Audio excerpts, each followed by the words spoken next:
सभी वीक्षकों को परमेश्वर कृपा प्राप्त हो।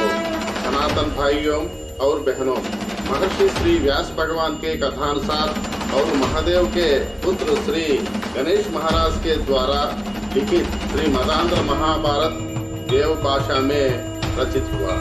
हम इस महत्वपूर्ण ग्रंथ को प्रतिदिन बिना किसी संशोधन या टिप्पणी प्रस्तुत कर रहे हैं, जिससे सभी सनातनी हमारी इस महान प्रयत्न को समर्थन देने की कृपा करे। इस महोन्नत महाभारत युद्ध में 81 राज्य, उनके राजा तथा उनकी संपूर्ण सेना सम्मिलित हुए थे। इस युद्ध में 18 अक्षौहिणी सेना ने भाग लिया। हमारे इस प्रयास को सनातन धर्म और ऋषि परंपरा से जुड़े सभी भारतीयों और अन्य नागरिकों का समर्थन मिले, यही हमारी प्रार्थना है। कृपया गाड़ी न्यूज चैनल को सब्सक्राइब, शेयर और लाइक करो।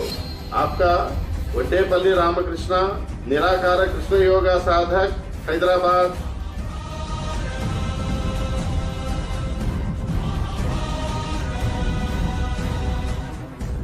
सभा पर्व महाभारत के द्वितीय खंड के रूप में उस मोड़ की शुरुआत है जहां से पांडवों के जीवन की दिशा बदलती है। आदि पर्व में पांडवों ने जो सम्मान, शक्ति और दिव्यता अर्जित की, उसी के विस्तार और परिणाम सभा पर्व में देखने को मिलते हैं। यह पर्व न केवल युधिष्ठिर के राज्यारोहण का साक्षी है, बल्कि उस राजसूय यज्ञ की भी कथा कहता है, जिससे पांडवों की कीर्ति चारों दिशाओं में फैलती है। सभा पर्व की शुरुआत माया सभा की रचना से होती है। वह दिव्य सभा जो विश्वकर्मा और मैदानव की कला का अद्वितीय उदाहरण थी। इसी भव्य सभा में युधिष्ठिर ने राजसूय यज्ञ का आयोजन किया, जिसमें कृष्ण द्वारा शिशुपाल वध जैसी घटनाएं घटित होती हैं, जो धर्म और अधर्म की सीमाओं को स्पष्ट करती हैं। सभा पर्व का सबसे निर्णायक भाग वह द्यूत सभा है, जहां शकुनी की कुटिलता और युधिष्ठिर की दानशील प्रवृत्ति के कारण जुए के खेल में राज्य, धन, भाइयों और अंततः द्रौपदी तक को दांव पर लगा दिया जाता है। यह खेल पांडवों के जीवन का सबसे अपमानजनक और पीड़ादायक क्षण बन जाता है। द्रौपदी की चीरहरण की घटना सभा पर्व का चरम बिंदु है, जहां धर्म, नारी गरिमा और अधर्म का स्पष्ट संघर्ष होता है। सभा पर्व केवल सत्ता के विस्तार की कथा नहीं है, बल्कि यह उस अंधकारमय छाया का आरंभ है जो धर्मराज युधिष्ठिर को वनवास की ओर धकेलती है। यहीं से महाभारत के उस युद्ध की पृष्ठभूमि तैयार होती है, जो धर्म और अधर्म के निर्णायक युद्ध के रूप में संसार भर में विख्यात हुआ। सभा पर्व यश से अपमान तक, उत्सव से विनाश तक और अहंकार से विनय तक की यात्रा है, जो महाभारत को उसकी सबसे जटिल और गूढ़ गहराइयों तक ले जाती है। माया सभा। भगवान कृष्ण और अर्जुन जब यमुना नदी के तट पर बैठे थे, तब मयु बार बार अर्जुन की पूजा करता रहा। उसने विनम्रता से कहा, पार्थ, आपने मुझे अग्नि की लपटों और भगवान कृष्ण के क्रोध से बचाया है। आपने मुझे जीवन दान दिया है। इस महान उपकार के बदले में कृपया आदेश दें कि मैं आपके लिए क्या कर सकता हूँ। अर्जुन ने उत्तर दिया, मेरे लिए बस इतना करो कि भगवान कृष्ण के लिए कुछ अच्छा कर दो। तब मयु ने कृष्ण की ओर देखकर पूछा, भगवान, मुझे क्या करना चाहिए? कृष्ण ने क्षण भर सोचा और बोले, मुझे कुछ नहीं चाहिए, बस धर्मराज युधिष्ठिर के लिए एक ऐसा भवन बनवाइए जिसे देखकर देवता और दानव भी आश्चर्यचकित रह जाएं। यह सभा इतनी अद्भुत होनी चाहिए कि राक्षस भी उसकी भव्यता की प्रशंसा करें। आप एक महान कारीगर हैं। यह भवन संसार के सभी आश्चर्यों में एक अद्वितीय चमत्कार होना चाहिए। मयु ने सहर्ष सहमति दी। इसके बाद कृष्ण और अर्जुन मयु के साथ धर्मराज युधिष्ठिर के पास पहुँचे। युधिष्ठिर ने मयु का सम्मान पूर्वक स्वागत किया। मयु ने युधिष्ठिर को राक्षसों की अद्भुत कथाएं सुनाई और कुछ वर्षों तक वहीं रहकर गहन विचार के बाद पांडवों और कृष्ण को प्रसन्न करने हेतु सभा निर्माण की योजना बनाई। एक शुभ दिन परंपरागत समारोह संपन्न कर 1000 ब्राह्मणों को भोजन कराकर तथा उन्हें दान दक्षिणा देकर मयु ने सभा निर्माण के लिए 10,000 वर्ग मीटर भूमि चिन्हित की। स्थान सुंदर, ऋतुओं के अनुकूल, दिव्य आकार का और मनोहर दृश्य से युक्त होना चाहिए, यह सुनिश्चित किया गया। इसके बाद भगवान कृष्ण पांडवों से विदा लेकर अपने पिता वासुदेव से मिलने द्वारका रवाना हो गए। मयु ने अर्जुन से कहा, यदि मुझे एक श्रेष्ठ सभा बनानी है तो मुझे एक विशेष स्थान जाना होगा, कैलाश पर्वत के निकट स्थित बिंदु सरोवर। वहाँ पूर्व काल में राक्षसों के यज्ञ में मैंने एक रत्नमय भवन बनवाया था। यदि मेरा मित्र सत्य, जो राक्षसों का राजा है, वहाँ उपस्थित हो तो मैं उसे भी आपके पास ले आऊंगा। वह सभा पांडवों के लिए यश और आनंद का स्रोत बनेगी। वहाँ एक अद्भुत महल भी है, जिसे वृषपर्वा ने अपने शत्रुओं को हराने के बाद वहाँ सुरक्षित रखा था। उस महल में एक शक्तिशाली गदा है, जो 10 लाख गदाओं के बराबर बलशाली है, सोने से मढ़ी हुई है और किसी भी आघात को सहने में सक्षम है। जैसी गांडीव धनुष अर्जुन के लिए है, वैसी ही वह गदा भीमसेन के लिए है।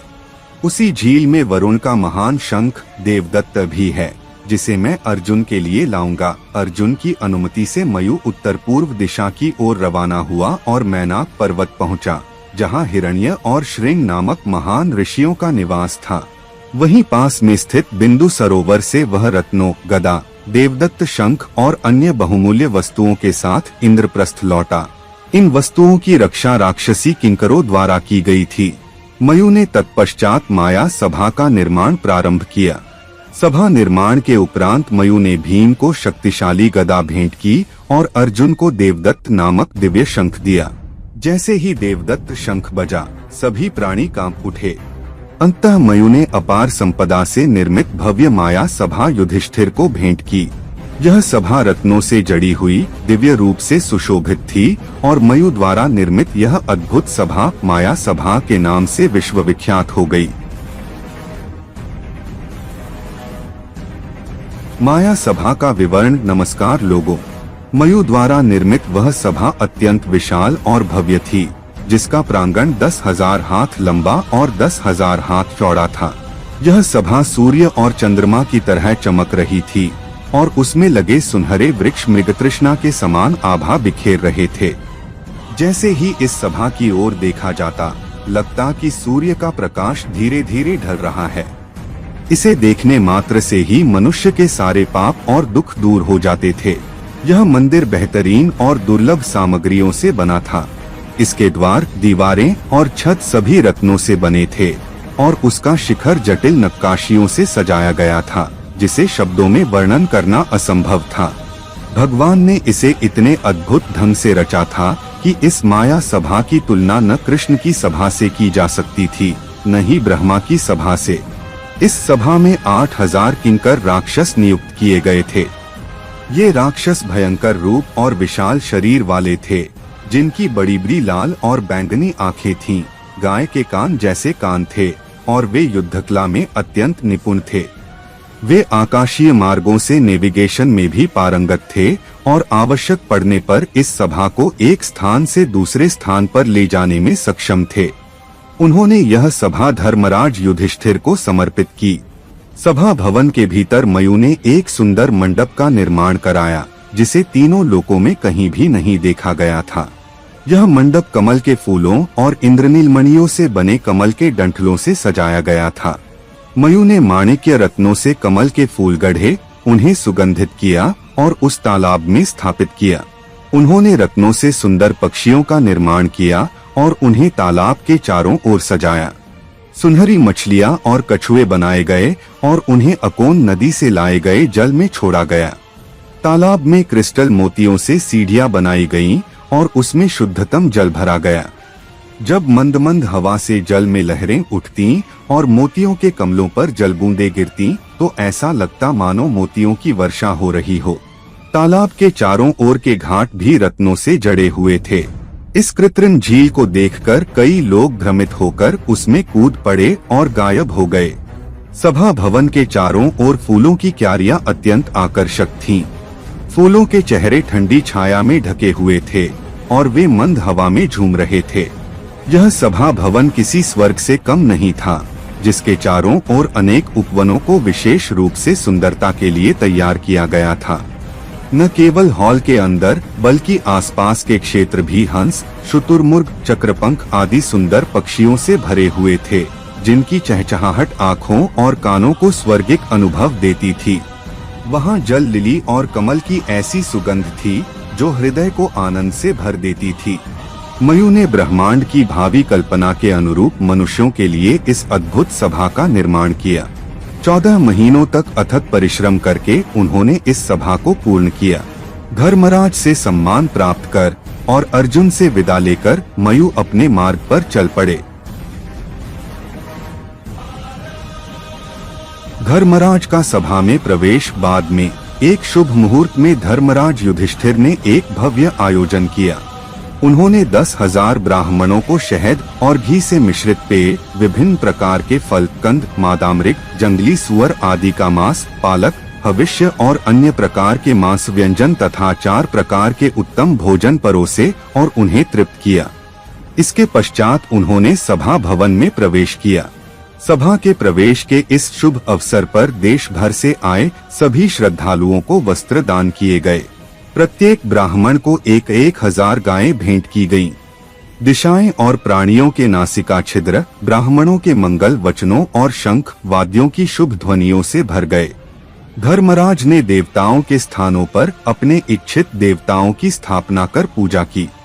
इसके बाद उन्होंने एक वैदिक विद्वान के रूप में शेष सभी कर्तव्यों का पालन किया और एक सम्माननीय तपस्वी के रूप में प्रतिष्ठित हुए।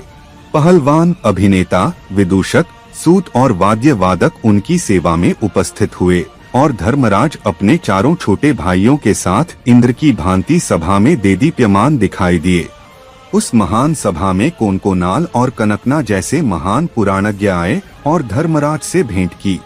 वैशंपायन कहते हैं, मैं स्वयं असित, देवता, मैत्रेय, शौनक, व्यास, श्रीशुक, सुमंत, जैमिनी, पैल, तिथि, याज्ञवल्क्य, मेरा पुत्र रोमहर्षण, धौमय, कौशिक, मार्कंडेय, भृगु, नचिकेता, गौतम, शांडिल्य जैसे महान ऋषि भी उस सभा में उपस्थित थे।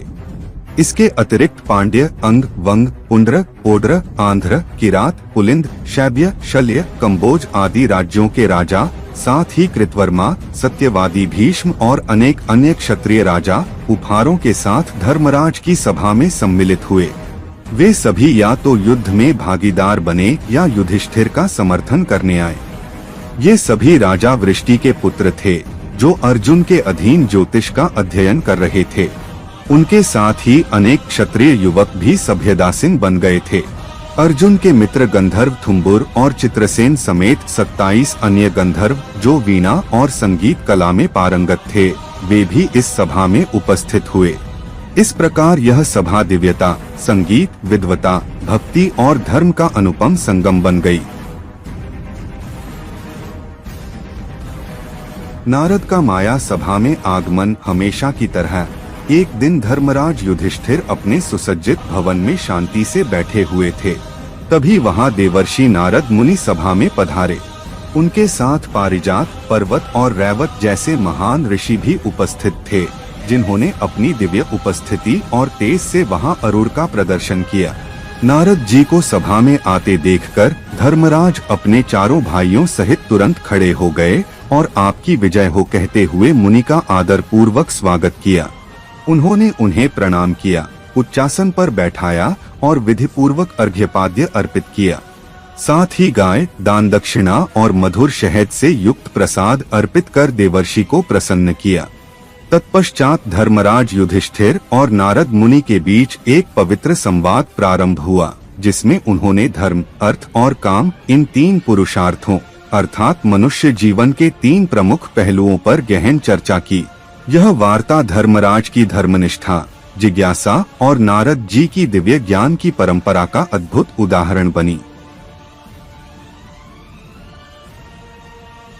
धर्मराज नारद का वार्तालाप। एक दिन जब धर्मराज युधिष्ठिर अपने सुसज्जित भवन में विराजमान थे, तब देवर्षि नारद मुनि वहां पधारे।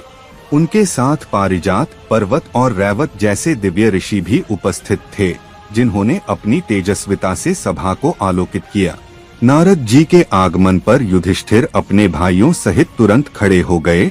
आपकी विजय हो कहते हुए उन्होंने मुनियों का आदर पूर्वक स्वागत किया। उन्हें प्रणाम कर ऊंचे सिंहासन पर बिठाया अर्घ्यपाद्य अर्पित किया और गाय मधुरुक्त प्रसाद तथा दान देकर उनका पूजन किया। तत्पश्चात धर्मराज और नारद जी के बीच धर्म, अर्थ और काम मनुष्य जीवन के 3 मुख्य पुरुषार्थों पर गहन वार्ता प्रारंभ हुई। नारद जी ने युधिष्ठिर की धर्मनिष्ठा की प्रशंसा करते हुए पूछा कि क्या उन्हें कठिनाइयों के बिना भी सुखद अनुभव प्राप्त हो रहे हैं? क्या वे धन, पुण्य और काम में संतुलन बनाए रख रहे हैं? क्या वे समय विभाजन के अनुसार धर्म की सेवा कर रहे हैं? क्या वे राजधर्म के 6 गुणों वाक्पटुता, शान शौकत, तर्क, अतीत की स्मृति, दूरदर्शिता और न्याय का पालन कर रहे हैं? उन्होंने यह भी पूछा कि क्या युधिष्ठिर मंत्र, औषधि, जादू, साम, दान, भेद और दंड जैसे 7 उपायों का प्रयोग कर शत्रु और अपनी शक्ति का मूल्यांकन कर रहे हैं? क्या वे अपनी 14 संपत्तियों, देश, किले, रथ, महल, सारथी, सैनिक, अधिकारी, हरम, भोजन, जनगणना, विज्ञान, लेखन, धन और शक्ति का उचित निरीक्षण कर रहे हैं? क्या वे श्रम, उत्पादन, व्यापार, बांध निर्माण, खनन, कर संग्रह और खाली स्थानों पर आवास निर्माण से अपनी समृद्धि बढ़ा रहे हैं? नारद जी ने पूछा कि क्या धर्मराज प्रकृति के 7 तत्वों के जैसे सेना, धर्म, शक्ति, पुरोहित, औषधि, ज्योतिष आदि के प्रमुखों को एकजुट कर रहे हैं? क्या राज्य के धनी लोग युधिष्ठिर से प्रेम करते हैं? और क्या वे गलत समय पर नहीं सोते तथा प्रातःकाल समय पर जागते हैं? क्या वे ऐसी योजनाएं बना रहे हैं जिनमें कम निवेश में अधिक लाभ हो? और क्या वे उत्पादक व्यक्तियों के कार्यों में अनावश्यक हस्तक्षेप नहीं करते? क्या वे योग्य कर्मचारियों को बार बार नहीं बदलते? नारद जी ने यह भी कहा कि यदि मंत्री एक ही हो तो भी यदि वह बुद्धिमान, संयमी और चतुर हो तो वह राजा के लिए अपार धन एकत्र कर सकता है। उन्होंने युधिष्ठिर से पूछा कि क्या वे शत्रु के 18 और अपने 15 तीर्थ स्थलों का निरीक्षण कर रहे हैं, जहां उन्होंने 3-3 गुप्तचर नियुक्त किए हैं? क्या वे कठोर दंड से प्रजा को आतंकित नहीं करते और करों की वसूली अत्यधिक सख्ती से नहीं करते? क्या वे अपने सैनिकों को समय पर वेतन और भत्ते देते हैं? क्या वे अपने कर्मचारियों को उनके उत्कृष्ट कार्यों के लिए अतिरिक्त श्रेय देते हैं? क्या वे संकट की घड़ी में सैनिकों और मंत्रियों को अग्रिम वेतन देते हैं? क्या वे आंतरिक और बाह्य सेवकों से सुरक्षित हैं? क्या वे आय का 1/4 भाग बचाते हैं और प्रतिदिन लेखाकार से सही आंकड़े प्राप्त करते हैं? क्या राज्य को चोर, लालची, भ्रष्ट अधिकारी, वेश्याएं या स्वयं धर्मराज से कोई क्षति नहीं हो रही है? क्या किसान प्रसन्न हैं? और क्या उनके लिए अनेक तालाब खोदे गए हैं ताकि वे केवल वर्षा पर निर्भर न रहें? क्या बीज नष्ट होने पर उन्हें सुरक्षित किया जा रहा है? और क्या किसानों को 1% की दर पर आपातकालीन ऋण मिल रहा है? क्या प्रत्येक गांव में 5 बुद्धिमान व पराक्रमी व्यक्तियों की पंचायत है जो लोगों के हित में कार्य कर रही है? नारद जी ने आगे पूछा कि क्या युधिष्ठिर महिलाओं की सांत्वना और सुरक्षा करते हैं, उन पर पूर्ण विश्वास नहीं करते और कोई रहस्य नहीं बताते? क्या उनके वैद्य अष्टांग चिकित्सा में निपुण, प्रेमपूर्ण और शरीर की रक्षा करने वाले हैं? क्या वे आहार और औषधि द्वारा वृद्धों की सेवा कर रहे हैं? क्या वे शिक्षा और योग्यताओं की सराहना करते हैं? उन्होंने धर्मराज को सचेत किया कि वे किसी को अपने व्यवहार से अपमानित न करें, क्योंकि सदा ऐसे लोग रहते हैं जो उनकी शुभ वस्तुओं की चोरी करना चाहते हैं। नारद जी ने कहा कि यदि धर्मराज उनके बताए गए मार्ग का पालन करें तो उनकी बुद्धि, व्यापार, यश और आयु में वृद्धि होगी और उनका राज्य सुखी रहेगा। उन्होंने यह भी पूछा कि क्या चोर पकड़े जाने पर प्रहरी उन्हें धन लेकर नहीं छोड़ते? क्या उनके मंत्री जो धनी और पक्षपाती हैं, अन्यायपूर्ण निर्णय नहीं देते? क्या नास्तिकता, झूठ, क्रोध, आलस्य और सत्संग की उपेक्षा राज्य से दूर है? क्या युधिष्ठिर ने गुप्त योजनाओं को प्रकट करना और शुभ कार्यों को टालना जैसे दोषों को त्याग दिया है? नारद जी ने युधिष्ठिर की प्रशंसा करते हुए कहा कि वे वेद, शास्त्र, धन और स्त्रियों के गुणों से संपन्न हैं। तब युधिष्ठिर ने उनसे पूछा कि वेद, शास्त्र, धन और स्त्रियां जो 4 प्रकार के जाल हैं, वे कैसे फलदायी हो सकते हैं? इस पर नारद जी ने उत्तर दिया कि अग्निकुंडों से वेद और पुण्य प्राप्त होते हैं, सदाचारयुक्त धन से शास्त्र, दान से धन और मैथुन से उत्पन्न स्त्रियां, ये सभी फलदायी हैं।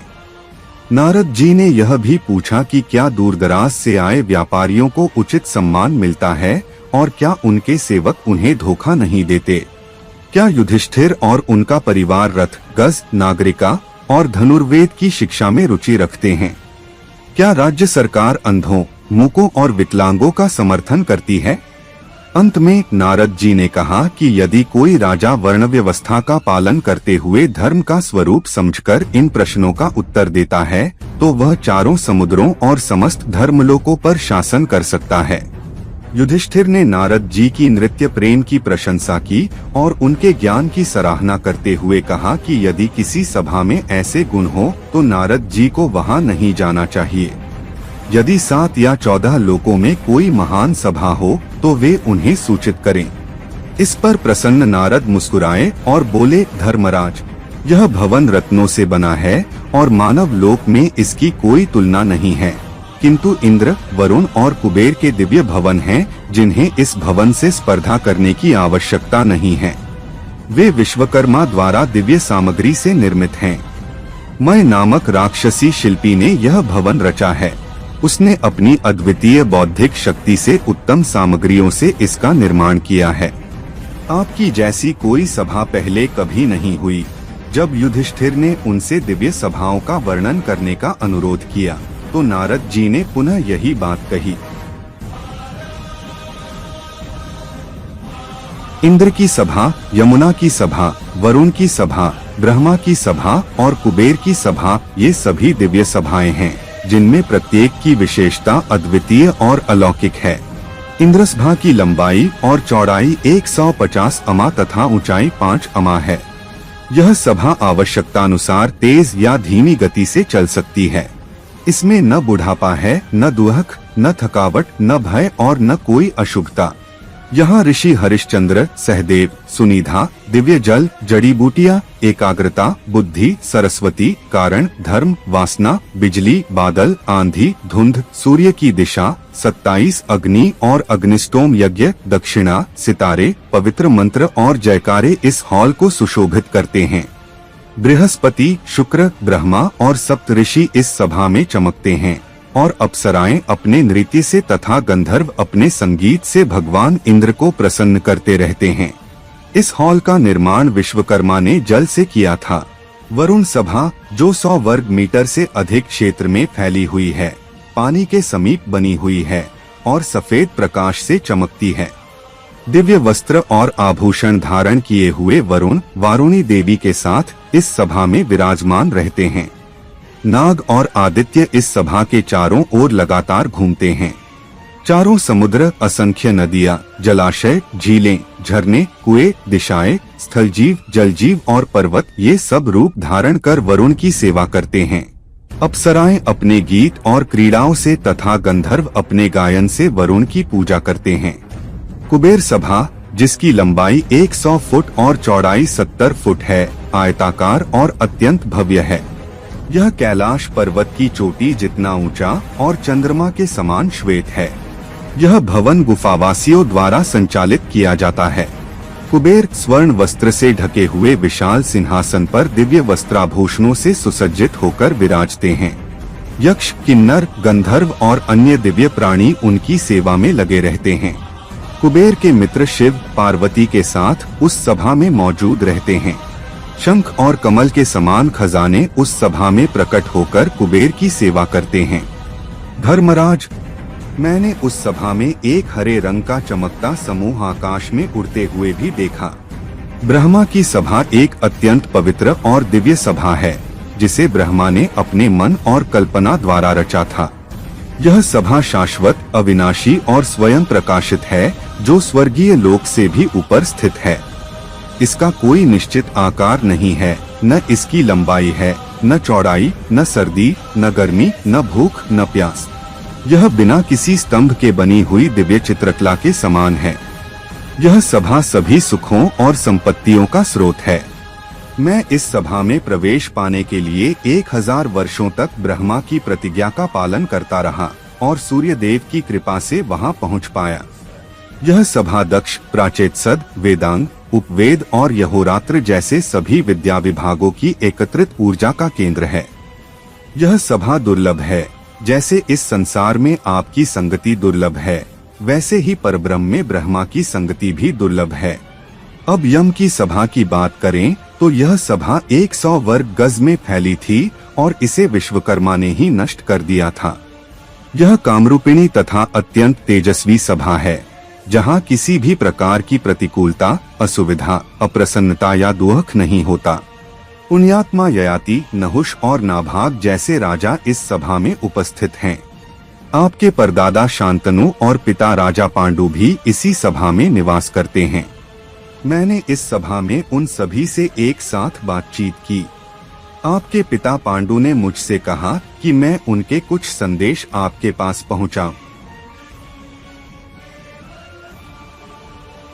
पांडुराजा का संदेश। राजसूय पुत्र लोचना, अब मैं आपको वह संदेश सुनाता हूँ जो राजा पांडु ने मुझे अपने शब्दों में कहने को कहा था। सुनिए। नैना, धर्मराज, तुम मेरे पुत्र हो और तुम्हारे भाई ऐसे हैं जो तुम्हारी आज्ञा का पालन करेंगे।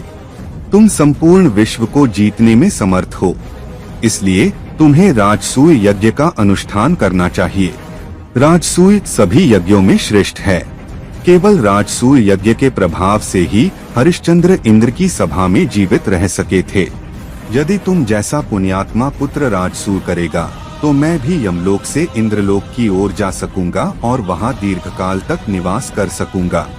मैंने तुमसे यह कहने को कहा था कि जब संसार गर्जना करेगा तब मैं कहूँगा उठो। अब जब मैंने यह संदेश तुम्हें सुना दिया है तो सुनो। धर्मानंद, अपने पिता की इच्छा पूर्ण करो। राजसूय यज्ञ करो, जिससे न केवल तुम्हारे पिता बल्कि तुम स्वयं भी इंद्र की सभा की शोभा बढ़ा सकोगे। हालांकि नारद ने यह भी कहा, इस यज्ञ में कुछ बाधाएं आ सकती हैं। ब्रह्मा स्वयं इस यज्ञ को नष्ट करने के उद्देश्य से दोष या दरार खोजने का प्रयास कर रहे हैं। यह भी कहा जाता है कि राजसूय यज्ञ के बाद पृथ्वी पर संपूर्ण राजतंत्र के विनाश का संकट उत्पन्न हो सकता है। इसलिए पहले इन सभी बातों पर विचार करना आवश्यक है और फिर वही निर्णय लेना चाहिए जो तुम्हारे लिए श्रेष्ठ हो। तुम जो भी करो सदैव इन 4 गुणों को बनाए रखना, धर्म, दया, विवेक और सत्य। सबसे महत्वपूर्ण बात यह है कि ब्राह्मणों को दान देकर उन्हें प्रसन्न करना। तुम सौभाग्यशाली रहो, पुण्यात्मा बनो। अब अलविदा। इतना कहकर नारद अपने साथियों के साथ द्वारका की ओर चले गए। नारद के चले जाने के बाद धर्मराज कुछ समय तक चिंतन में डूबे रहे और उन्होंने नारद द्वारा सिखाए गए सभी राजनीतिक सिद्धांतों पर विचार किया। फिर उन्होंने अपने पिता राजा पांडु के संदेश के धर्मराज का अपने भाइयों, मंत्रियों और पुजारियों से परामर्श। एक दिन धर्मराज ने अपने भाइयों और मंत्रियों को बुलाया और राजसूय यज्ञ के विषय में उनकी राय मांगी। मंत्रियों ने कहा, महाराज, जो राजा राजसूय यज्ञ के अंत में अभिषेक स्नान करता है वह वरुण के समान गुणवान बनता है और सम्राट कहलाता है। आपके पास सम्राट बनने योग्य सभी अस्त्र शस्त्र, अपार धन और योग्यताएं हैं। राजसूय अनुष्ठान में क्षत्रिय ही मुख्य होता है और आपके पास धन की कोई कमी नहीं है, अतः आपको यह यज्ञ करना चाहिए। हे मनुष्यों के शासक, ब्राह्मण जब सोने से सुसज्जित होकर पवित्र मंत्रों के साथ 6 अग्नि वेदियों का निर्माण करेंगे तब यज्ञ पूर्ण होगा। जो राजा दर्वी होम के माध्यम से यज्ञ करता है वह सभी यज्ञों का फल प्राप्त करता है। अंत में जब अभिषेक होता है तो वह राजा सर्वजित सम्राट कहलाता है। मंत्रियों ने यह भी कहा, आप सर्वशक्तिमान हैं। हम सभी आपकी आज्ञा का पालन करने को तत्पर हैं। हम आपकी बात मानकर यह कार्य पूर्ण कर देंगे। इसलिए आपको अकेले, बिना पीछे या आगे देखे, दृढ़ निश्चय के साथ इस राजपथ पर चलना चाहिए। इसके बाद धर्मराज ने ऋषियों और मुनियों को एकत्रित किया और उनके समक्ष अपने विचार प्रस्तुत किए। सभी ऋषि मुनियों ने एक स्वर में उत्तर दिया, हे पांडव, आप राजसी शक्ति के प्रतीक हैं। बिना किसी संकोच के इस महान कार्य में प्रवेश करें। धर्मराज के छोटे भाइयों ने भी उन्हें प्रोत्साहित करते हुए राजसूय यज्ञ को करने के लिए समर्थन दिया। धर्मराज ने सभी की बातों को ध्यानपूर्वक सुना और उन्हें अपने विचारों में तौला। फिर ऋषियों में सबसे बुद्धिमान धर्मानंद ने निर्णय लिया कि इस विषय पर अंतिम निर्णय भगवान श्री कृष्ण द्वारा ही लिया जाना चाहिए। इसके लिए उन्होंने इंद्रसेन को तुरंत द्वारका भेजा ताकि वह भगवान कृष्ण को धर्मराज का संदेश दे सके। भगवान कृष्ण ने संदेश सुनते ही तुरंत इंद्रप्रस्थ की ओर प्रस्थान किया। वहां पहुंचने पर धर्मराज और श्री कृष्ण ने परस्पर नमस्कार किया और फिर राजसूय यज्ञ के विषय पर गंभीर चर्चा प्रारंभ हुई। सभी वीक्षकों को परमेश्वर कृपा प्राप्त हो। सनातन भाइयों और बहनों, महर्षि श्री व्यास भगवान के कथानुसार और महादेव के पुत्र श्री गणेश महाराज के द्वारा लिखित श्री मदांध्र महाभारत देव भाषा में रचित हुआ। हम इस महत्वपूर्ण ग्रंथ को प्रतिदिन बिना किसी संशोधन या टिप्पणी प्रस्तुत कर रहे हैं, जिससे सभी सनातनी हमारी इस महान प्रयत्न को समर्थन देने की कृपा करे। इस महोन्नत महाभारत युद्ध में 81 राज्य, उनके राजा तथा उनकी संपूर्ण सेना सम्मिलित हुए थे। इस युद्ध में 18 अक्षौहिणी सेना ने भाग लिया। हमारे इस प्रयास को सनातन धर्म और ऋषि परंपरा से जुड़े सभी भारतीयों और अन्य नागरिकों का समर्थन मिले, यही हमारी प्रार्थना है। कृपया गाड़ी न्यूज चैनल को सब्सक्राइब, शेयर और लाइक करो।